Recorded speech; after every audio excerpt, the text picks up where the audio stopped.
Levelling up is the political buzzword of the moment, and with good reason. I mean, we all want to see and bring up the economies of the areas outside of London. But with these major regeneration efforts come some serious challenges. We're going to be talking about those today. We're going to be talking about the challenges and possible solutions. It's well documented that inflation and skills and resources and availability of people to do the work is a bit of an issue, as well as kind of viability of schemes. That's kind of what's on the tip of everybody's tongue. Conversations that we're having every day is making sure that we're supporting the supply chain through this, because they will be experiencing price increases, things like climate change, inclusion and diversity, community, social value are issues that we absolutely need to stay strong on and make sure that we continue. One of our sort of asks at the moment is to ask government to start to think around, recognising some of those outputs as part of projects as we're building business cases. So, for instance, green credentials, when we're struggling to make a sort of a project have a sort of a decent BCR, have we got that sort of enough sort of headroom in that project to be able to add 10% onto the cost to allow us to reach a sort of zero net carbon, that kind of thing. We are increasingly seeing that appetite come through from government for a bit more flexibility and a bit more of a sort of a place-making approach to doing regeneration. Started off the conversation with levelling up, and I think that is where agendas and programmes like that from government are going to help, because prior to the COVID pandemic, certainly prior to the superinflation, we've got viability issues and schemes in core cities were already a challenge. And with these super costs and inflation, they are unprecedented, as Barry said. It's just going to make those viability gaps even more challenging. Well, we've been working with Morgan Sindall for 4 years now, with 2 years of one project on site and another project which is about a year on site, robotics and SEE. And it's been an amazing relationship on two really challenging projects, challenging in all sorts of ways, viability gaps, tight budgets. We really embed the philosophy of partnering and collaboration. A lot of people pay lip service to those words, collaboration and partnering. But this relationship was built on trust. It was built on the premise of open budgets, putting the problem on the table and saying, right, that's what we've got. How are we going to get there? And trusting each other in that pursuit. The pressure of having to perform and deliver on a contract that you priced 2 years ago, and you're still working to those prices.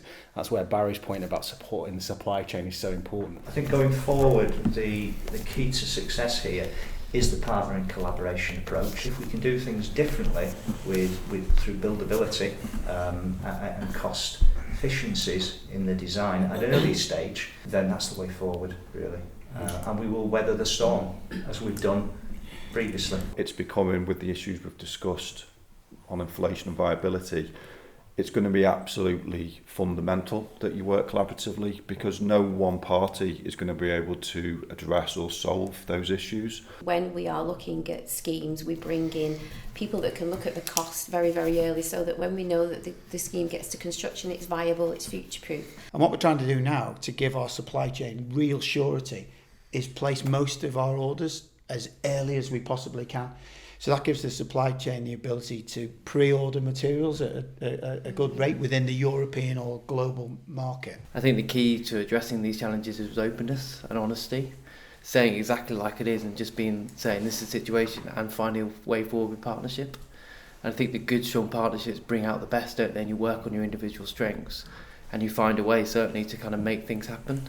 I think it's also very, very important to have the right soft-skilled people involved on all sides, because not everybody is a natural collaborator.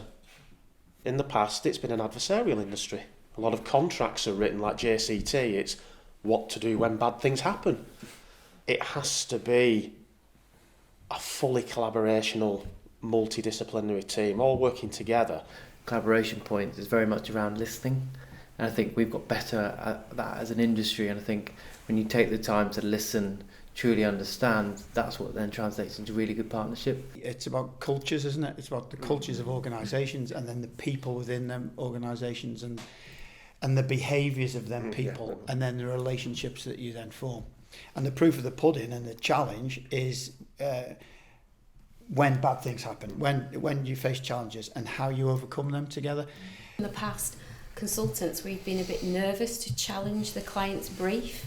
And I think it's how we articulate those challenges and the risks. So we're putting a lot of emphasis on that now and, you know, trying to be as collaborative as possibly can. Market testing is going to be absolutely key to challenge inflation, but it's also going to be absolutely key because the experts in design are not just the design consultants, but the people who build it. They've got to be on board straight away. We don't have an industry net zero building standard. We've got some really good, robust plans in place, but it's the implementation of those plans and how they do that. So that's what we're trying to help them with now. In terms of kind of, you know, climate change and carbon zero and all that kind of stuff, you know, lots of people are doing, they're making great strides. So, for example, at Morgan Sindall, we've got, you know, bespoke teams of people looking at how we're going to build the best buildings that we possibly can.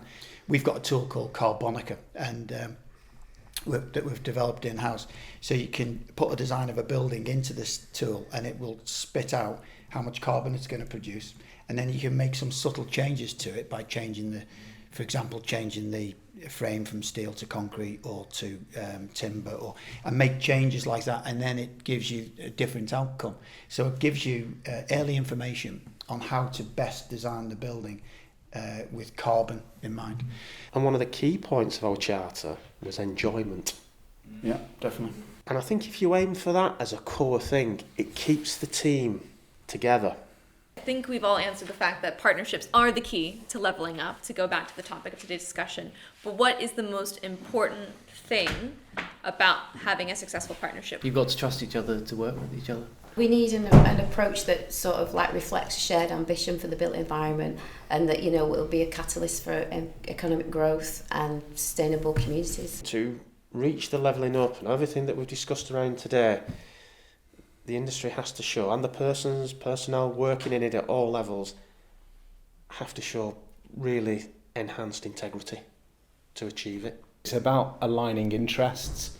So if everybody goes in, and sometimes there are competing interests, but actually when you dig below that, you can align those interests. A contractor needs to make a profit, it needs to make a margin, and we can't see that as a bad thing. We need to enable those margins to be there or to be better. But at the same time, if we're delivering fantastic projects on budget that are sustainable, then everybody's a winner. It's a win-win scenario. So aligning interests, I think, in how we make that better. And then that will feed into collaboration and trust and all the rest of it. I think some of the themes, trust is fundamental in collaboration to achieve it, and building on that point, I think there has to be a genuine sharing of risk to deal with these issues. As I said earlier, these issues are significant and have a significant impact on price and viability, and one party in the huge chain that's required to get from a project idea to project completion can't carry that risk. I think we do have to generally spread that risk across all parties.